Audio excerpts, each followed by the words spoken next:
Habang tahimik na naglalakbay ang mga pasahero sa subway ng Tokyo, bigla itong nagsimula ng apoy. Mula sa malayo, may batang lalaki na nakakita sa pangyayari at nag-alala nang lumabas ang isang naglalagablab na kalansay mula sa isang tren. Nang maging alerto ang binata, dumating ang Special Forces para kontrolin ang sitwasyon. Mabilis nilang sinimulan ang operasyon at kahit tumanggi ang naglalagablab na kalansay, natalo ito. Nang hulaan ng binata na babagsak ang isang mabigat na bagay, ginamit niya ang kapangyarihan niya para iligtas ang isang babae. Pagkatapos, ipinakilala niya ang sarili sa Special Forces. At ipin niya na plano niyang sumali sa team, ang pangalan niya ay Shinra Kusakabe. Ngayon, first day ni Shinra sa Special Forces, baguhan siya. Kasama sa kwarto ng ating bida si Lieutenant Takahisa. Tapos tinanong siya ni Commander Akitaro kung bakit siya sumali sa puwersa. Sagot ng bata, gusto niyang maging bayani. Pagkatapos, nalaman ng team ang role nila dahil bigla na lang, walang babala, may mga tao na nagsimulang magliyab ng kusa, tinatawag silang mga infernal. Ngayon, ito ang Special Forces. Ang task ay pigilan ang banta na to at alamin kung bakit nangyayari ang trahedyang ito. Habang nasa dormitory si Shinra, nagsimulang bumalik ang mga alaala niya kasama ang kanyang ina at ipinangako niya sa kanya na magiging bayani siya para protektahan siya. Makikita natin ang bahagi ng nangyari pagkatapos ng insidenteng yun noong bata pa siya na hanggang ngayon ay di pa natin alam. Kalaunan, may insidente na nag-erase ng mga alaala na kailangang asikasuhin ng Special Forces team. Nang halos sumuko na si Shinra, pinaalalahanan siya ng kanyang lieutenant na ipagpatuloy ang misyon. Biglang naalala ni Shinra kung paano nahulog ang kanyang ina. Naging biktima ng biglaang pagsunog pagkatapos pansamantalang mawalan ng malay, tinulungan siya ng kanyang kasama na bumangon para ipagpatuloy ang misyon. Pagkatapos mag-reload ng mga armas at maghanda sa laban, sinimulan nilang atakihin ang kalaban. Biglang pamwesto si Shinra at pinakawalan ang kanyang malakas na kapangyarihan. Mabilis siyang tumalon papunta sa kalaban at tinamaan ito sa dibdib, na nag-iwan nito na abo. Pagkatapos, isa sa mga biktima ng apoy ay nagpasalamat sa ating bayani. Kinabukasan, nakilala ni Shinra ang kanyang bagong kasama na si Arthur na kakakilala lang niya. Dumating sila sa pasilidad ngayon, sa simula ay hindi sila gusto ang isa't isa kasi matagal na silang magkakilala at tinitingnan ni Arthur siya bilang kalaban. Bigla namang may emergency na lumitaw kaya kailangang agad-agad na kumilos ang team. Pagdating nila sa bahay, kailangan nilang alisin ang bagong silang na infernal, at madali itong makita kasi nakaupo lang ito at wala namang ginagawa. Lumapit si Arthur sa likod nito at ginamit ang kanyang espada, na naging abo ang infernal sa loob lang ng ilang segundo.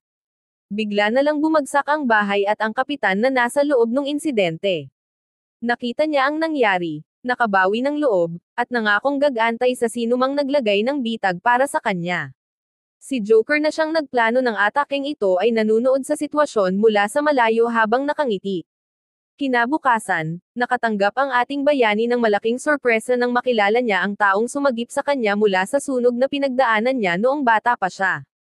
Tinanong siya ni Shinra kung naaalala niya ang anumang nangyari sa sunog 12 taon na ang nakalipas, at sagot ni Leonard, dahil sa dami ng apoy na pinapatay niya araw-araw, hindi na niya matandaan ang ganoong kalinaw na detalye. Ngayon, lahat ay kailangang makilahok. Sa isang simulation sa isa sa mga pasilidad, habang karamihan ay sumusulong, si Shinra ay naiwan lang pero mabilis na umusad dahil sa kanyang mga kapangyarihan. Sa loob, nakatagpo niya si Joker, na siyang nagplano ng pag-atake laban sa grupo. Tinanong siya ng misteryosong tao kung gusto niyang malaman ang totoong nangyari sa kanyang ina at kapatid, tapos nagbanta pa na papatayin ang mga hindi malay na kasama ni Shinra. Nainis si Shinra kaya agad siyang umatake sa kalaban. Madaling naiiwasan ni Joker ang suntok, tapos ginamit niya ang espesyal na mga abo na nasa kanya. Nilagyan sa maliit na garapon na biglang sumabog sa mukha ni Shinra, sinamantala ng kontrabida ang pagkakataon para atakihin si Shinra. Nang malapit na niyang patayin ito, isiniwalat niya ang isang katotohanan na buhay pa pala ang kapatid niyang si Sho kahit saan. Linawin niya na kung gusto ni Shinra malaman ang katotohanan, dapat itigil niya ang pagpapanggap na bida at maging demonyo na tulad niya. Bigla namang dumating si Arthur habang naglalaban sila at nagdesisyong sumali sa laban.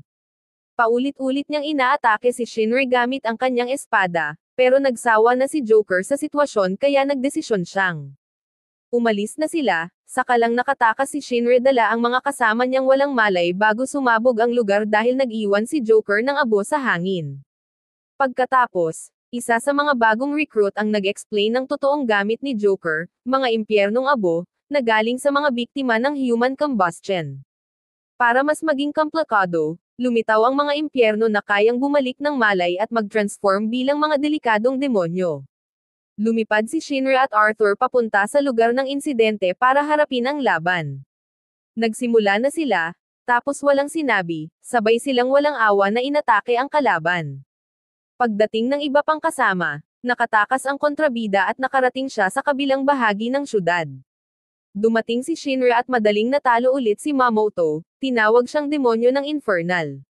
Itinama ni Shinra na siya ay isang bayani at sinubukang iwasang saktan ang lalaki para maaresto siya. Sa kasamaang palad, sinubukan ng Infernal na manggulat, pero naputol ang braso niya bago pa man maituloy ni Shinra ang pagwawakas sa kanya. Prinsesa, hiningi ni Hibana at ng Fifth Company na huminto ang laban. Ayaw sumunod ni Shinra sa utos niya kaya napilitan si Hibana na supilan siya gamit ang kanyang kakayahan. Sa wakas, na-activate ni Shinra ang ignition sa kanyang mga paa at hinamon ang buong Fifth Company.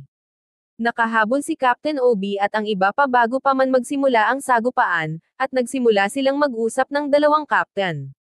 Kahit may alinlangan si Obi, pinayagan niya ang Fifth na dalhin ang Infernal basta ibahagi nila ang kanilang mga natuklasan. Nagbabala si Princess Hawa sa Fifth na huwag masyadong makialam, pero si Obi. Sabi niya na yung apoy sa loob ng Eth ay hindi basta-basta napapatay. Pagkatapos nun, naghiwalay na yung Fifth at yung Eth. Inanunsyo ni Captain Obi na magkakaroon ng investigasyon sa Fifth Company na nagdulot ng tensyon. Para mapanatiling focus si Shinra, pinaputukan niya yung teammate niya sa isang meeting. Pagkatapos ng encounter, pinag-usapan ni Shinra at Hawa yung biglaang promotion ni Hibana at yung posibleng sabwatan sa likod nun. Samantala, pinahirapan ni Hibana yung isang Infernal habang nagdadasal si Iris para sa kanya, na nagpapakita ng kabutihan ng puso niya.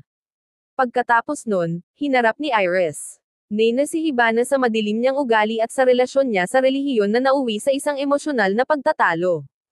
Nagkaroon ng gulo nang pumasok si Shinra at iba pang miyembro ng team sa base ng ikalimang grupo, at napagtagumpayan nilang talunin ang ilan sa mga kalaban nila. Samantala, matapang na hinarap ni Arthur ang isang siyentipiko at ang kanyang masamang alipin, pinatunayan niya ang kanyang halaga bilang isang kabalyero.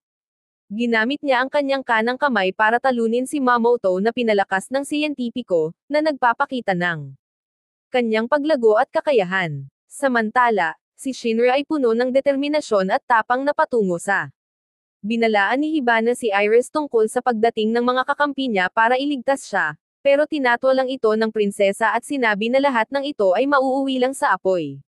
Naalala ni Hibana ang malungkot na kapalaran ng mga kasama nila sa kumbento. Ngayon na may kakaibang kapangyarihan na si Hibana, naniniwala siya na nagmula ang lakas niya mula sa mga abo ng kanyang nakaraan. Nang balak na sunugin ni villain si Iris, dumating si Shinra kahit pinagsabihan siya ni Iris. Hinarap ni Shinra si Kapitan Hibana, na pansamantalang pinahina siya gamit ang kanyang kakayahan, pero nakabangon si Shinra. Hinarap ni Shinra ang kakayahan ni Hibana at pinatunayan muli ang pagiging bayani niya sa isang mainit na labanan. Ipinakita ni Shinra ang tapang at determinasyon laban sa malakas na si Hibana na naglalabas ng apoy at sinusubukang pasubalian ang paniniwala niya sa mga bayani at Diyos. Habang nagpapatuloy ang laban, lumalaban si Shinra para tumindig laban sa walang tigil na atake ni Hibana na ginamit lahat ng kanyang lakas para talunin siya. Sa isang pagkakataon, nakita ng ating bayani ang oportunidad para talunin ang kalaban at inatake niya ito, na nagdulot kay Hibana na mawalan ng malay. Nagising si Hibana mula sa kanyang pagkahimatay at nakita. Nagproprotekta sina Shinra at Iris sa kanya habang nag-uusap sila ni Shinra. Nagsimulang pag-isipan ni Hibana ang kanyang papel at mga ginawa habang ipinapahayag ni Iris ang paghanga niya dito. Sa wakas, Ipinakita ni Hibana ang mas malambot na bahagi ng sarili niya sa pamamagitan ng pagbabahagi ng mga alaala noong bata pa siya kay Iris, na nagdulot ng pagbabago sa kanyang pananaw at posibleng hinaharap kung saan nanag ang kabaitan at pagkakaibigan laban sa kadiliman. Sa gitna ng isang party kung saan naruroon ang lahat ng miyembro ng organisasyon, nag-usap ng pribado sina Obi at Hibana tungkol sa mga plano ni Obi na tuklasin ang katotohanan tungkol sa human combustion. Ibinunyag din ni Hibana na, may isang tao ba dyan na gumagawa ng artificial infernals kaya nagpasya silang magtulungan para dalhin ang hustisya sa mga gumagawa ng mga sunog na ito. Lahat ng infernals na umatake kamakailan ay galing sa Shinjuku District na nasasakupan ng First Company. Kung nagustuhan mo ang mga video na ito ka-T-Recap, don't forget to leave a like and subscribe, at i-hit mo na rin ang notification bell para updated ka sa mga bago pa natin mga video. Salamat at maasim na araw!